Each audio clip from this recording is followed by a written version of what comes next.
Broadcasting from Manhattan Beach and the World Wide Web, you're listening to CHSR, HealthyLife.net.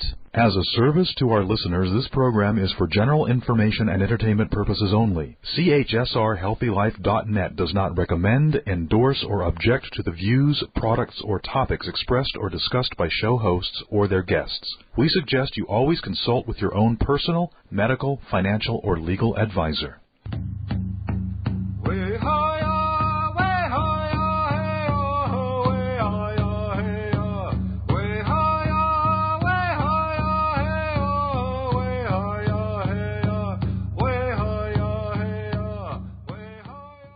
Greetings, or may I say bonjour in Potawatomi, to those joining us for today's Indigenous Perspectives show. I'm Randy Kwiatkowski, an enrolled Potawatomi tribal member and the host of Indigenous Perspectives. Our program today is the second in the two-part series, Honoring Indian Law and Treaties. Indigenous Perspectives originates from Vermont in the United States. Vermont is located on lands that the Abenaki people call Endakina. It's the unceded traditional territory of the Abenaki people, who for thousands of years have been and continue to be stewards of the lands found here and across the border in the Quebec province in Canada. And I'm Carolyn Schmidt, our co-host. Today we welcome back our guests. Steve Schwartzberg is a former Director of Undergraduate Studies for International Studies at Yale University, now writing a book titled Arguments Over Genocide, The War of Words Over Cherokee Removal in the Congress and the Supreme Court. Peter Dorico is a member of the New Mexico Bar Association and a former staff attorney at Navajo Legal Services. During his career, Peter has litigated on behalf of Wampanoag on land issues, Western Shoshone on fishing issues, and a variety of tribal members on their freedom to practice indigenous spiritual traditions while in prison. Peter is Professor Emeritus of Legal Studies at the University of Massachusetts at Amherst. Welcome back, Steve and Peter, and we look forward to another lively discussion. It's good to be here. Good to be here. During part one of Honoring Indian Law and Treaties, we began to explore the complicated legal history of indigenous nations in North America, their struggles to assert national sovereignty, and to resist being overwhelmed by an imported and often brutally imposed European-based legal system. We likened the process of trying to describe these events to trying to assemble a jigsaw puzzle without having the picture on the puzzle box, which indicates what the final image looks like. On today's show, we'll be adding some new pieces to the puzzle. By using the puzzle metaphor before, we referred to the difficulty of the process of assembling the pieces of a historical puzzle. But it's now time also to focus on the emerging picture, to visualize what the actual assembled puzzle image might look like. I'll start this off. A few weeks ago, I ran across an historical account of Columbus's less well-known second voyage in 1493. It refutes the common accepted image of conquerors overwhelming and subduing both indigenous people and nature in this hemisphere. It provided me with hope that we can develop a more nuanced and realistic understanding of where we could be headed. Here's the very brief story. During Columbus's second expedition, his crew became entangled, literally, in what is now Cuba.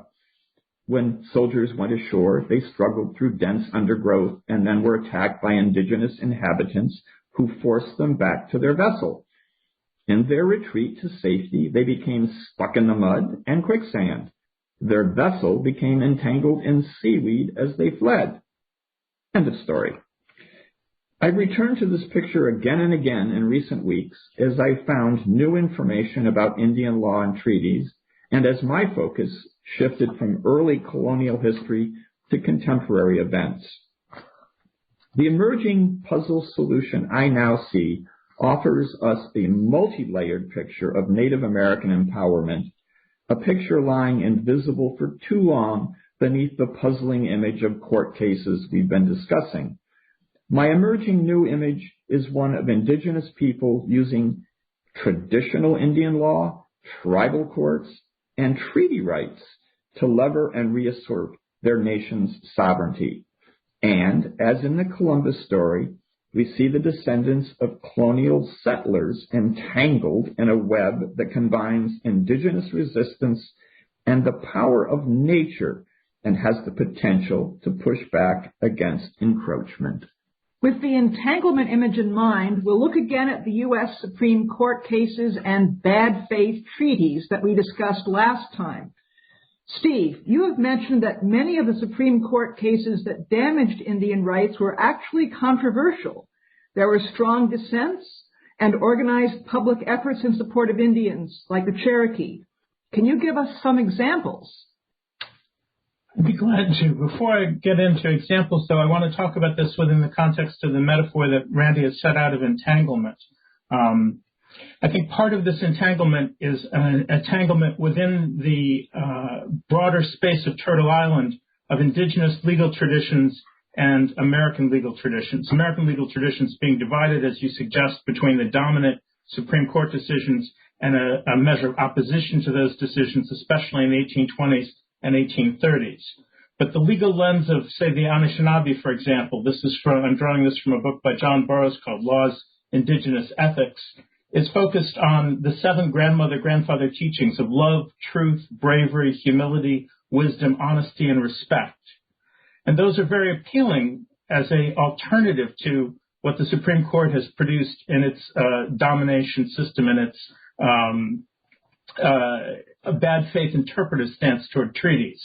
So what I want to say is that bad faith interpretive stance is rooted in the doctrine of Christian discovery, and to give people a taste of that in this quote from Senator John Forsyth from 1830. He says, "All Christendom seems to have imagined that by offering that immortal life promised by the Prince of Peace to fallen man to the aborigines of this country, the right was fairly acquired of disposing of their persons and their property at pleasure." That is the ideology underlying the genocide of the 1830s. The opposition to that genocide came from people like Rhode Island Senator Asher Robbins, who said in 1830, "The Indian is a man and has all the rights of man. The same God who made us made him and endowed him with the same rights, for of one blood hath he made all the men who dwell upon the earth." And it came from people like Jeremiah Everts, who's a Congregationalist leader in that period, who says, "The people of the United States are bound to regard the Cherokees and other Indians as men, as human beings entitled to receive the same treatment as Englishmen, Frenchmen, or ourselves would be entitled to receive in the same circumstances." And that choice that was before the American people and the American government in the 1820s and 1830s remains the choice before us today. The arguments of the advocates of genocide won that debate, and their premises continue to shape American law, policy, and conduct to this day. But as the American people become more aware of that fact, they can be expected, one hopes, to choose the alternative, to choose opposition to genocide instead of the advocacy of genocide. Thank you, Steve. And Peter, can you add to or qualify that perspective? Well, I think Steve has done a great job picking out a couple of discrete quotations that show a diversity within Christian thinking itself, I guess we could say, in that period that he's specifically focusing on, and the so-called removal period. And I think that it's really important to understand that when we talk about the doctrine of Christian discovery or the Christian doctrine of discovery, we're not talking theology here. We're not indicting a religion or a worldview that at its spiritual foundations. We're talking about the political usage. And I think we could apply that to any religion that has been used politically. And so the focus is on the law here, the way in which legal actors, political actors try to import religious concepts to use them one way or another. So I think what Steve has shown is that there's some very specific examples, such as Forsyth, and it continues today, actually, where people regard Christianity as somehow privileged to dominate the world. And then there are the others, like Asher Robbins, and actually there are many more than that Steve has studied, that have made the opposite claim and saying that there's no domination inherent in that. I think we need to be clear about that. Okay, thanks. And now, Randy, can you give us an Indigenous perspective on this time in history and how Indian law has fared? Yes, I'm going to here put my historian hat back on for a moment and give an overview of what things on the ground look like, not so much in the courts, but, out in the territories on the contested lands. I think it's important for people to understand that in the beginning of the colonization process, particularly between 1600 and 1675, the colonies were at first a shared legal landscape, not necessarily totally equal, but a shared landscape. Both colonists and Indians used their own laws and procedures in their own territories that were much like a patchwork quilt of areas of control. And imitating the Europeans, Indians, over time, quickly learned to create their own courts with Indian magistrates. When I came across this recently, it was really quite a shock to me. Unfortunately, this sort of interesting development comes to somewhat of a halt in 1675 when the British subdued Indian tribes in much of what we now call New England. Power of Indian courts and laws to control the actions of colonists continually weakened for the next century. However, even with this weakening, as Indian courts themselves declined, Indians used colonial courts quite effectively. Colonists were taken to colonial courts to resolve territorial disputes, gain compensation for stolen property, address crimes committed against Indians. It's really quite a complex picture. So Indians continued to apply their own law and procedures within their own territory in matters involving their own people. With American independence, there was yet another turning point. And even though the U.S. Constitution specifically mentioned and recognized Indian lands as sovereign nations, land-hungry colonies extended control over more and more Indian territory. And as our two guests just reminded us, in the 19th century, we see legal traditions that take another rather grim turn for Indians. There was an increasing rejection of Indian treaties and conjuring of legal doctrines allowing the U.S. government and states to completely disregard treaty obligations. And as frontiers moved westward, Indian territory shrunk, and then so did Indian legal institutions. In the 21st century, a hybrid of traditional Indian law and colonial-style courts still applies on Indian land, and even there on sovereign Indian territory beyond sovereign Indian territory on occasion. The authority of Indian courts to reach out is contested, which is the situation that we have today. And again, it's a puzzling and murky history, by no means a history merely one of domination.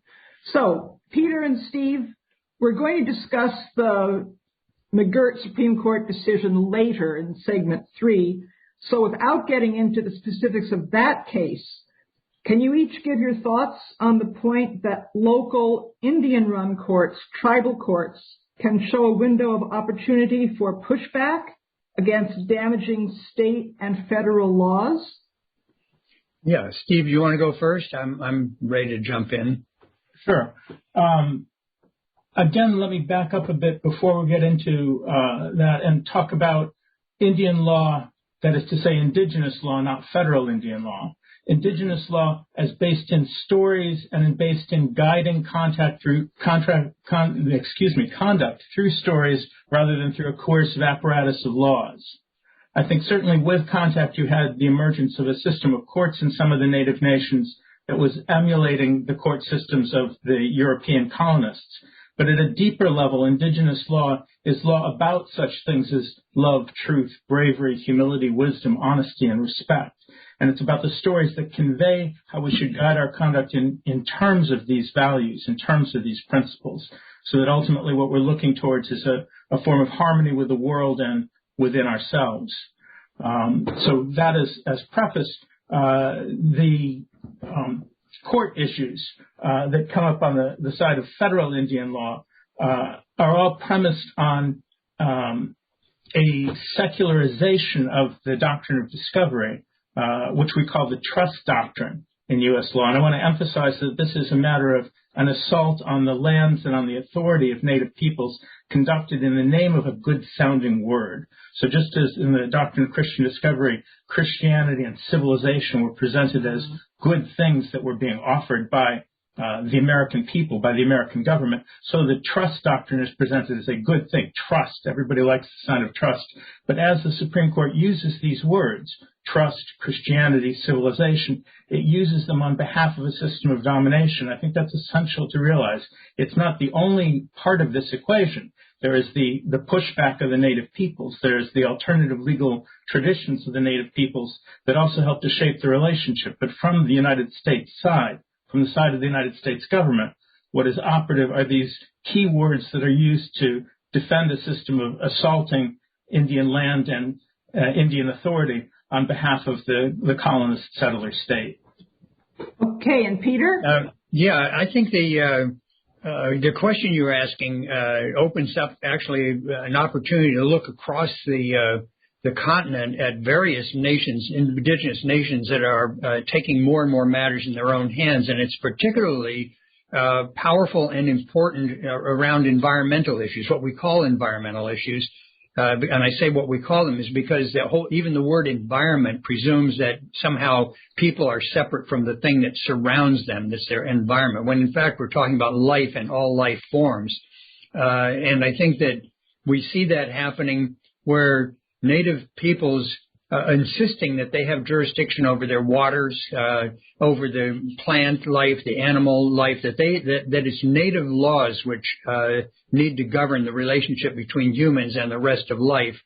So that's happening around the country as Native nations assert jurisdiction. Now it's constantly combated by the forces that Steve just talked about. But I want to emphasize that this is one of those moments when there's a wider context, and I think the wider context is there are many non-Native people around the world, actually, not just on this continent, who understands that we're in the midst of an ecological crisis, and this is an opportunity to look around and to see, well, the system of law that's based on domination doesn't seem to be working well for life, and what other opportunities are there for thinking about that? And that's where indigenous people's laws come in, a new way of thinking, or not new, it's certainly ancient, but a new way to many non-natives. Okay, Peter, and you put in, it's a great segue to our next segment. We've got our new section of the puzzle coming together with these new pieces focusing on the contributions from Indian traditions and Indian law. We'll take a quick break before our next segment about what is Indian law. Thank you, Steve and Peter.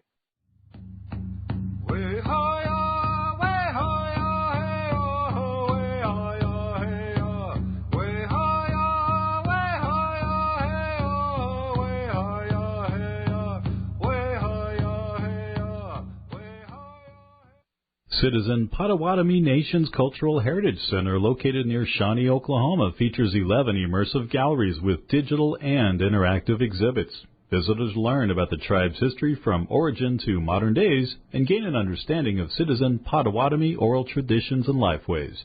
Admission is always free. Open Monday through Friday from 8 a.m. to 5 p.m., Saturday 10 a.m. to 3 p.m. Visit the Cultural Heritage Center on the web at PotawatomiHeritage.com.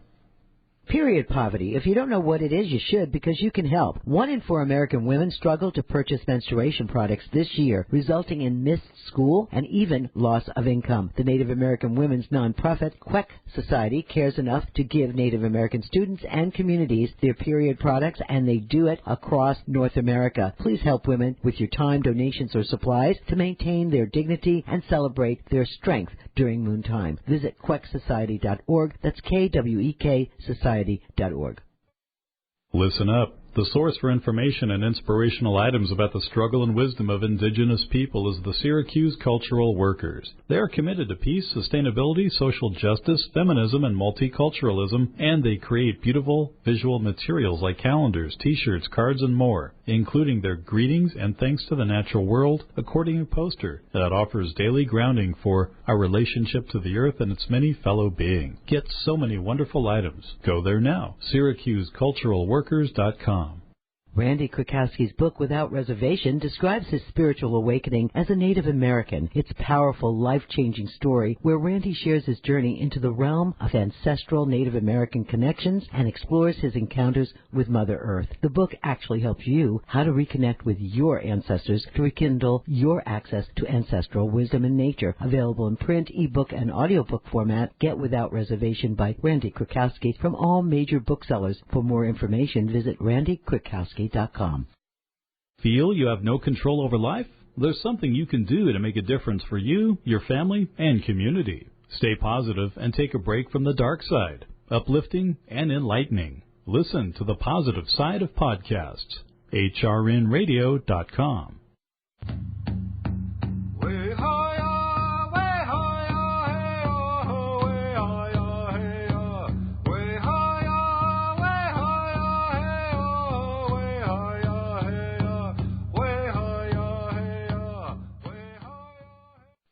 Welcome back. In this segment, we're discussing what Indian law is and how it's different from formal written laws interpreted by courts. We know that one element is restorative justice. Peter, can you fill us in with your experiences with restorative justice, among other parts of criminal law? Yeah, there was the restorative justice movement is an example of what I was saying a moment ago, where non-native people began to try to understand how law could accomplish certain goals that it did not seem to be accomplishing when it was run as a state top-down system. And so they began to look, and particularly at this juncture, they looked at Navajo laws, Navajo ways of resolving disputes, I guess we could call it, because the understanding was that the community got involved when there was a problem. It wasn't just a bunch of officials that got involved.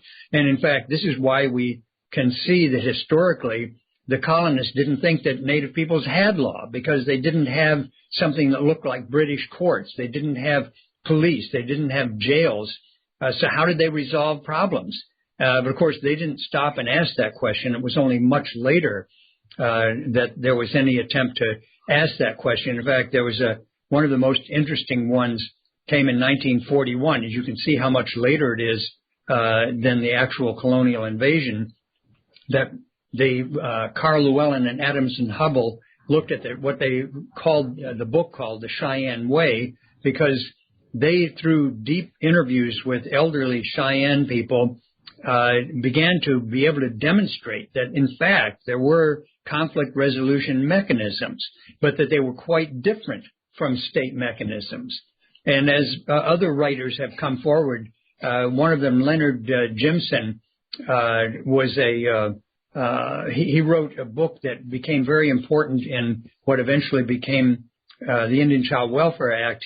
He was involved in a case out in the Navajo world where the Arizona State Department of Welfare was trying to terminate the parental rights of a Navajo man because he said he wasn't taking care of his children. And so what Jimson pointed out in his testimony as an expert in the trial, which resulted in the man keeping the children, is that the great difference between the Navajo family structure and ordinary middle-class family life is the relationship of the child to a number of caring people. In other words, a whole community.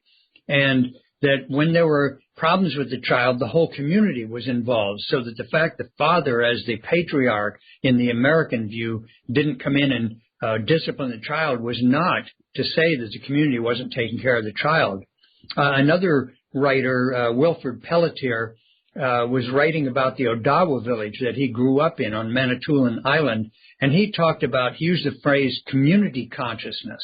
And he says the Department of Indian Affairs comes in and says, we don't have any organization, even though we look around us and we're very highly organized in our own way, just like a school of fish or a flock of geese are the examples that he used. So I think that as we look at that, we can see that restorative justice arises within a community context. And in the Anglo world, as Vine Deloria said, that most of the areas we call neighborhoods and communities are just places where people who work for the same employer live. They don't actually know each other. They don't relate to each other in this deep way that Navajo and other native peoples relate to each other. And so where the restorative justice movement has run into that problem, that within Anglo communities, within non-native communities, the difficulty is often that there's no pre-existing deep community. So there's a learning process going on here that in order to have restorative justice, to follow an indigenous model, which is rooted in an ancient community ways, there needs to be attention to what makes a community. How do people take care of each other? Not just when there's a problem of a conflict, problem of somebody who did something disobedient, but every day in all ways. That's the lesson that we're learning, it seems to me, and that's the lesson that indigenous peoples are able to teach, is the nature of community. So, Randy, how do members of an indigenous community know what traditional law is? How do they find out what the rules are? Well, as Stephen said, and again, we have to repeat this constantly because it is so contrary to our experience of have you read the law, section 77.4.3. It's inherent in stories that are told constantly. Here in the Northeast, it's wintertime, and people would sit inside around a fire and tell the same stories, the very same stories, over and over and over again. And these were parables. They were amusing, sometimes fanciful, sometimes outrageously humorous, but they constantly pointed toward rules of behavior and the implication of breaking those rules of behavior.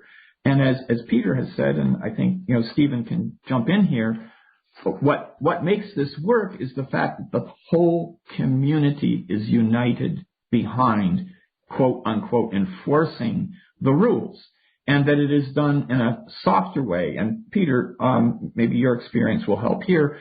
We have this notion of justice as being a deterrent for future misbehavior. And what we do is we end up punishing the criminal, spending a huge fortune putting the criminal in jail, but not compensating the victim. That's totally antithetical to what happened in indigenous communities, where there was an effort to compensate the victims, the victim being the whole community, not the individual, so that everyone goes away from the deliberation on, quote, misbehavior, feeling that justice and harmony have been restored. Stephen, I think you need to jump in here. Okay, let me jump in with a broadening, if I may, to all our relations. One of the things that I found most difficult to wrap my mind around when it came to the question of indigenous law was who the community is that we're talking about, because we're not merely talking about a human community. We're talking literally about all our relations, all living beings.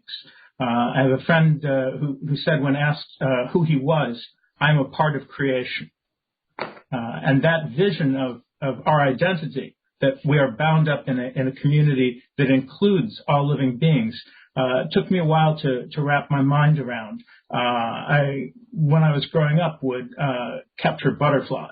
I hunted them over the course of the summer, collected them in a scientific exhibit, and only relatively recently found a butterfly landing on me and giving me an opportunity to apologize, to reconnect in a different way with living beings, not as a predator, not as a scientist or would-be scientist, but as somebody who shares this planet with all other living beings. And I think that is part of the foundation of indigenous law, that we are concerned with everything and with everybody. In the American context, the great vision of the Declaration of Independence is all men are created equal. I think in the indigenous world, all living beings are created equal. Beautifully said. Do we have a moment that I can read a quick little quote here? Go for it. Okay, it's a question. This was back in 1990. A couple of authors, Walker and Mendelowitz, were talking about. They were criticizing or exploring the notion of state sovereignty, this whole top-down notion. And they say that the problem is that we haven't actually reflected on what are the questions that state sovereignty is supposedly the answer to. And the questions, they said, is who are we? What is our community? What is the relationship between our community and other communities? What is the relationship between our communities and the rest of life?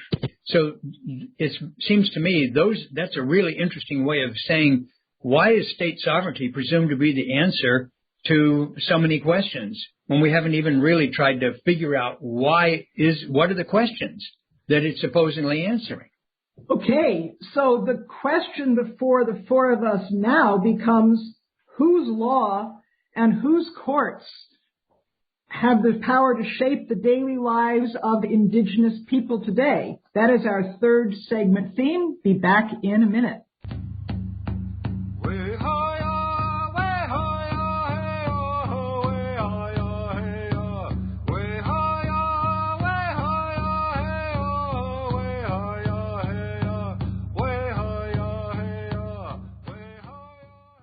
Located near Shawnee, Oklahoma, Citizen Potawatomi Nation is Potawatomi County's largest employer with a rich history and culture as a sovereign Native nation. Learn more about CPN by visiting its website, which includes information on services for members, tribal enterprises, government and constitution, the newspaper, and much more.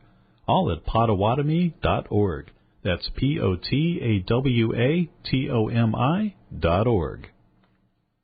Randy Krakowski's book, Without Reservation, describes his spiritual awakening as a Native American. It's a powerful, life-changing story where Randy shares his journey into the realm of ancestral Native American connections and explores his encounters with Mother Earth. The book actually helps you how to reconnect with your ancestors to rekindle your access to ancestral wisdom and nature. Available in print, ebook, and audiobook format, Get Without Reservation by Randy Krakowski from all major booksellers. For more information, visit randykrakowski.com. Since 1975, Inner Traditions has been publishing books for the healing and spiritual journey. Their mission is to rediscover, preserve, and protect these spiritual traditions of the world so that humanity will forever have the tools to create a better future that will celebrate and heal the earth. Inner Traditions books, card decks, and other products are available wherever books, ebooks, and audiobooks are sold. Or visit InnerTradition.com's online bookstore. And while you're there, sign up for their free newsletter to receive special offers.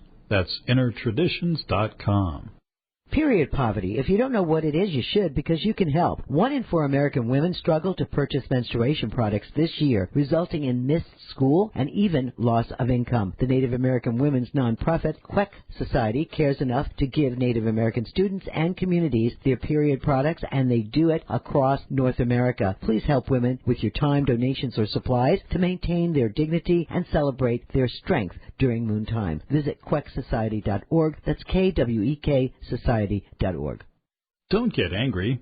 Anger is a negative emotion that suppresses your immune system that may cause health problems. Make a positive difference by working together to protect and support your family, friends, and community. Take a break from the dark side. Uplifting and enlightening. Listen to the positive side of podcasts. HRNradio.com.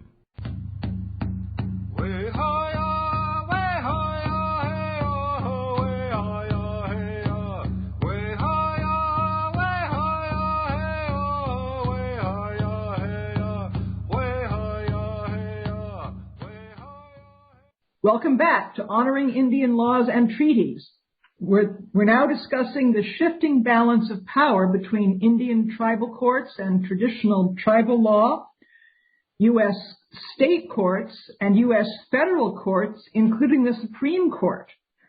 So the McGirt versus Oklahoma Supreme Court case 2 years ago has gotten a lot of attention as it seemed to favor the Creek Indian tribal court's rights over the state of Oklahoma.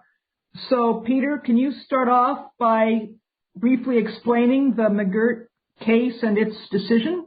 Yes, actually, that is a great introduction because it allows me to clarify what you describe as the way in which the case has been welcomed as favoring Creek jurisdiction is actually wrong. The case said that the Creek Nation still existed, that the treaty that acknowledged their existence was still in effect, but it's the result, the actual detail of the case was resting on the federal jurisdiction over criminal acts occurring in Creek territory between a native and a native. And that I don't want to try to gloss over it, but the crucial question was whether the Federal Major Crimes Act was the proper jurisdiction for the McGirt, the man named McGirt, to try his case rather than the state of Oklahoma. So it's very ironic that the McGirt case was really a question about federal power asserted in Indian country, as it's called, versus state power. Nevertheless, the fact that the court was willing to say that the Creek Nation existed was also a real strong pushback against those who say that Congress, in its plenary power, which we've talked about before, its domination role, that Congress can exterminate the Creek Nation. And the other side, Oklahoma, and the dissent in McGirt said, oh, yes, Congress has exercised this power. The Creek Nation no longer exists. So the important part to celebrate about McGirt is that it said, yes, the Creek Nation still exists, although it said Congress can terminate it if it wants, which is a very clear demonstration of a domination assertion. But it said it hasn't done it yet. So if we wanted to expand into the question of native jurisdiction itself, we would look at other cases. The Oliphant case, for example, which is still considered valid law. The Supreme Court said that a native nation cannot have jurisdiction over a non-native when they commit a crime. And just recently, the court said that they did recognize that the native police could arrest the non-native and hold that person if they suspect him of a crime, but they can't actually prosecute him. So they can hold that person and wait for the outside jurisdiction to come in. There's a fair amount of struggle going around that issue.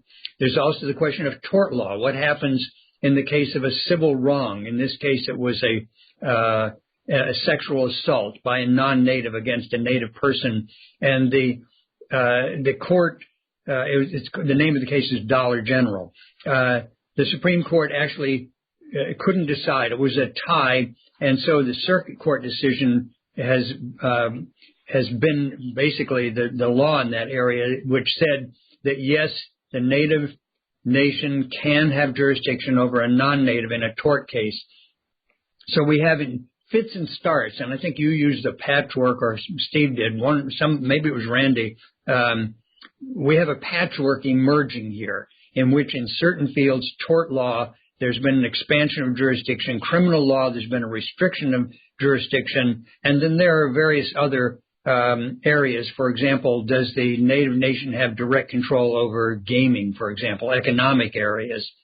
And what we see then in this patchwork is that it's a live struggle going on now, and that increasingly native nations are asserting a jurisdiction and resisting the domination of the United States and the states. Steve, can you jump in here? Let me jump in here again and try and broaden this out to the question of independent jurisdiction and independent authority, because that is what the native nations are entitled to under constitutional law properly construed. And in order to get to the point where constitutional law is properly construed, I think the elite in the country, particularly those who sit on the Supreme Court, have to lose their self-confidence in their dogmas and have to be called on the lies that this whole system is built upon. And the lies that this system is built upon, I mean, take McGirt again. You get this comment from Justice Gorsuch that lots of people have praised about at the other side, at the other end of the Trail of Tears, there was a promise.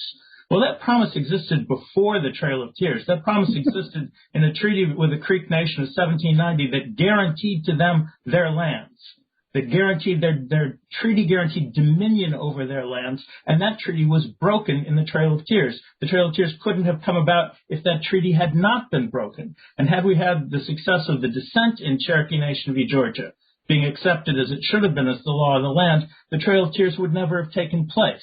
At least not taken place the way that it did. And so we have to go back and see what the nature of this bad faith interpretive stance is towards treaty obligations that the Supreme Court has adopted. This bad faith whereby there is allegedly a trust relationship. Well, let's look at that. Let's unpack that a little bit. The trust in any treaty relationship is the trust that the treaty will be adhered to on both sides. And that is exactly what a trust relationship, as the Supreme Court defines it, does not mean. What the Supreme Court means by that is that any time the sovereign says the sovereign is not bound by a treaty, it's not bound by a treaty. And that's absurd. That is not trust. That is the exact opposite of trust. And people have to understand that when the Supreme Court uses words trust, Christianity, civilization, it means the exact opposite of what those words mean to most people. And when it becomes clear that that's the case, then I think the Supreme Court can be expected to lose confidence in its own dogmas, and then we can really expect to see a change in the law. Okay, so to switch it a little bit, in the minute we have left here, the U.S. Supreme Court does have a history of reversing itself. Even Marshall reversed himself in 1832, too late to save the Cherokee. But to a certain extent, this reversal kind of thing happened in 1954 with Brown versus Board of Education decision. So can any one of you envision the Supreme Court making the same kind of breakthrough for indigenous rights? What would it take? I think two things. One is the internal activity. I guess internal meaning what do indigenous litigators do? Do they challenge? Very often, in fact, most of the time, what I see when I read briefs is that the native lawyers, whether they're themselves native or not, arguing for a native client, start off by saying, oh, we already recognize the U.S. has this dominant role called plenary power. They don't challenge it. They accept it. That's a mistake. That has to be challenged. The other piece is the external world. I referred to the ecology before. Brown versus Board of Education was decided in the Cold War when the U.S. was in competition with the Soviet Union and it had to deal with legalized racism.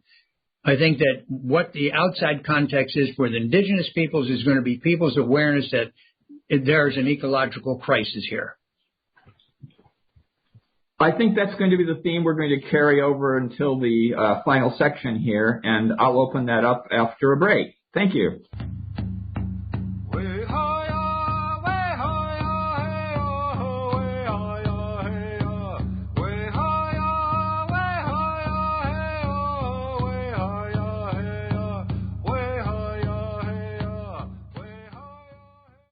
Citizen Potawatomi Nation's Cultural Heritage Center, located near Shawnee, Oklahoma, features 11 immersive galleries with digital and interactive exhibits. Visitors learn about the tribe's history from origin to modern days and gain an understanding of citizen Potawatomi oral traditions and lifeways. Admission is always free. Open Monday through Friday from 8 a.m. to 5 p.m., Saturday 10 a.m. to 3 p.m. Visit the Cultural Heritage Center on the web at PotawatomiHeritage.com.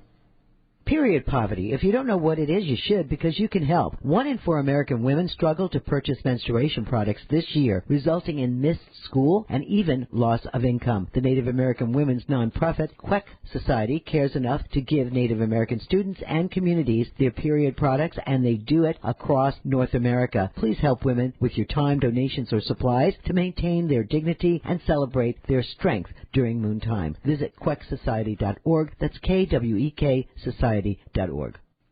Listen up. The source for information and inspirational items about the struggle and wisdom of indigenous people is the Syracuse Cultural Workers. They are committed to peace, sustainability, social justice, feminism, and multiculturalism, and they create beautiful visual materials like calendars, t-shirts, cards, and more, including their Greetings and Thanks to the Natural World accordion poster that offers daily grounding for our relationship to the earth and its many fellow beings. Get so many wonderful items. Go there now. SyracuseCulturalWorkers.com. Randy Krakowski's book, Without Reservation, describes his spiritual awakening as a Native American. It's a powerful, life-changing story where Randy shares his journey into the realm of ancestral Native American connections and explores his encounters with Mother Earth. The book actually helps you how to reconnect with your ancestors to rekindle your access to ancestral wisdom and nature. Available in print, ebook, and audiobook format, Get Without Reservation by Randy Krakowski from all major booksellers. For more information, visit randykrakowski.com. Where positive people and radio unite. HealthyLife.net.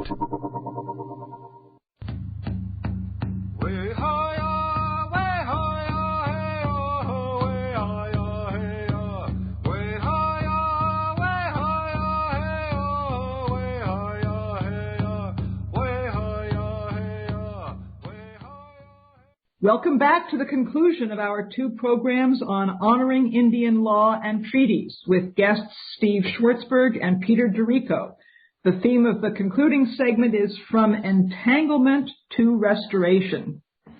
So we've been examining how indigenous and colonial nations became entangled in a web of competing legal systems and concepts. Now I'm going to look at examples of how such entanglement provides a roadmap for solving not only centuries-old conflicts over treaty rights and native sovereignty, but also very practical, on-the-ground, daily conflicts between indigenous communities and the broader society. In the bargain, we're going to discover that such a pathway also leads to environmental solutions the planet needs. The first example of fruitful entanglement takes us back to the same reality that Columbus encountered on his second voyage, seaweed. I'm going to shift our focus back to the coastline of the Pacific Northwest, where Canadian First Nations people have become entangled with the Canadian Fisheries and Oceans Administration. Indigenous inhabitants of that region, such as the Heiltsuk and the Owikano, have depended on fishing and hunting for thousands of years and done so in a manner that allows fish stocks and wildlife to thrive. However, intensive modern commercial fishing has pushed the coastal ecosystem over the edge and stocks have declined or even vanished, threatening a critical food source as well as cultural practices.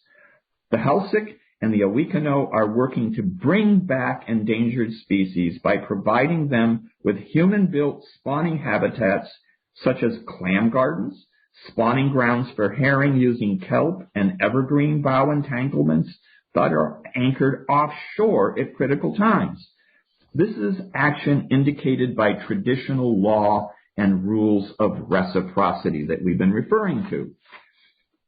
These tribes have also asserted their traditional legal concepts of limited harvesting using their own on-the-ground observations to set rational limits on fish and crab catches by their own people.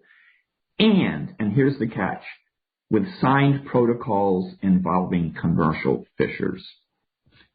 Applying and enforcing fishing limits within the indigenous communities relies on the kinds of customary mechanisms we've been talking about. Enforcement, if it needs to happen, involves peer pressure and counseling of elders to younger members of the community, as we've been talking about. However, the Canadian Fisheries and Oceans Administration has often ignored requests by the tribes to enforce restrictions on commercial fisheries. So, the tribes created their own legal enforcement mechanism, the Guardian Watchmen. It's an intertribal group. The watchmen sometimes travel on commercial fishing boats to monitor their catches. They don't have the, quote, legal authority from the Canadian government to do so. This has been worked out within the community of people who fish together. When commercial crab fishermen entered waters of the Owikano that they had determined were endangered and required time to recover, the watchmen removed crab traps and put them on shore after informing the crabbers and the Royal Canadian Mounted Police of their intentions. Seeking to avoid a confrontation and public controversy over disrespecting Indigenous people, the Canadian Fisheries and Oceans Administration began to cooperate with Indigenous people, signing memorandums of understanding to establish limits and prohibiting fishing in areas by mutual consent. This is not growing out of a treaty. This is a bottom-up initiative. This nonviolent path to recognition of Indian law and traditional ecological knowledge restores Indigenous cultural practices, acknowledges Indigenous sovereignty, and begins to restore damaged ecosystems. It's a triple win for restorative justice as we've been describing it, including the community of our other than human kin. I could tell you about, but time does not allow, similar initiatives that are going on in the upper Midwest here. Let me jump to the main point that I really want to make. Reversing centuries-old narratives isn't going to be accomplished overnight. Indigenous people have not been without allies in our struggle to push back on these insidious Supreme Court decisions that we keep referring to. We have relied on moral support and moral allies, such as the two people you've met on this show, Peter and Stephen, and we are grateful. Miigwech, thank you. And now, as both of you have suggested, we benefit from working with Mother Earth, our most powerful ally in this struggle. She is our representative, our advocate before the courts of law and public opinion. She's providing irrefutable evidence, accumulating daily, that actions and policies subverting indigenous sovereignty and preventing Indians from implementing Indian law concerning reciprocity with the natural world, that these actions are harmful, not only to other than human kin, but to us. To conclude, the Earth's message to the courts created by colonists is clear. Rather than confining the realm of traditional Indian law to the small and limited areas within Indian reservations, we should continue expanding its application elsewhere, as I just gave an example. This is a matter of justice and survival, both of which have now become beautifully entangled. Okay, Stephen or Peter? Yes, Stephen, jump in. Yeah, I want to pick up on Randy's wonderful image of the Earth itself helping us to change our narratives. Because to come back to Indigenous law as a matter of stories, it's not just Indigenous law that's a matter of stories. American law, non-Indigenous law is also a matter of stories. And the stories that we tell ourselves are particularly about science and technology saving us. And this is fundamentally mistaken. The Indigenous stories that focus on love, on honesty, on respect, these are the real foundations of what is going to save us if we are to be saved. And so I want to stress again the dishonesty of the narrative that we're working within when we're working with federal Indian law. And Carolyn, you mentioned at one point that Marshall had overturned his earlier decisions in Worcester as against Cherokee Nation and Johnson v. McIndish. I want to stress that there's a lot more continuity there than people realize, and that Marshall did not really overturn it. He reaffirmed the doctrine of Christian discovery as a foundation for saying that the rights of the native nations, or the rights of the Cherokee Nation in this case, were traditional and natural and not really legal.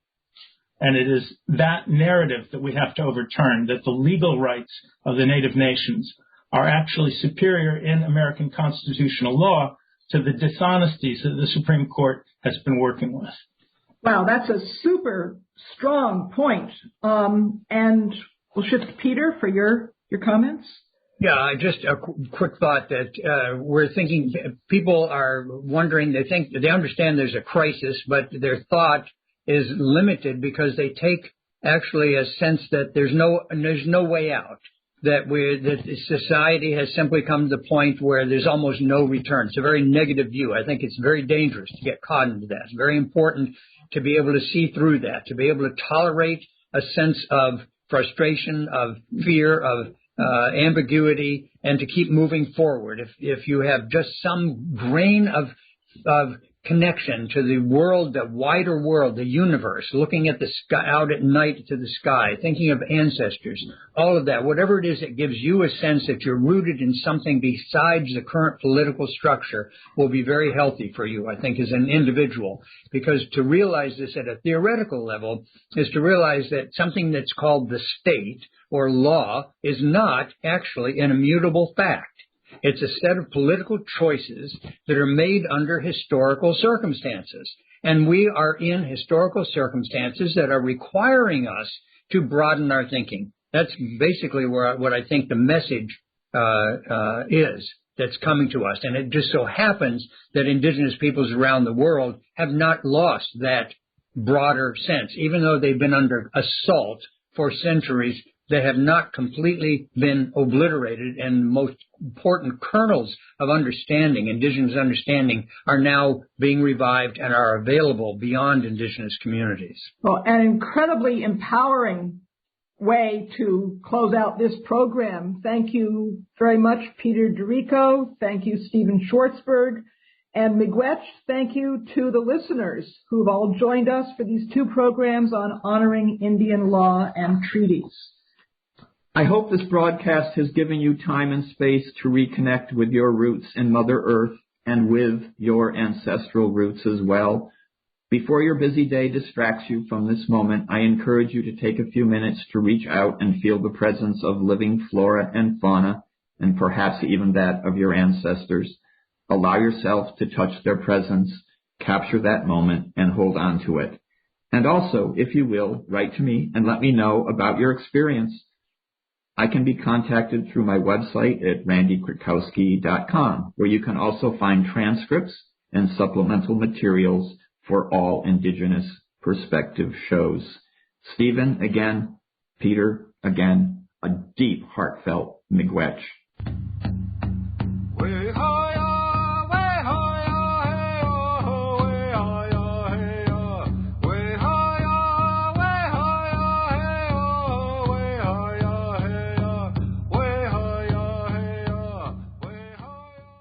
Located near Shawnee, Oklahoma, Citizen Potawatomi Nation is Potawatomi County's largest employer with a rich history and culture as a sovereign Native nation. Learn more about CPN by visiting its website, which includes information on services for members, tribal enterprises, government and constitution, the newspaper, and much more.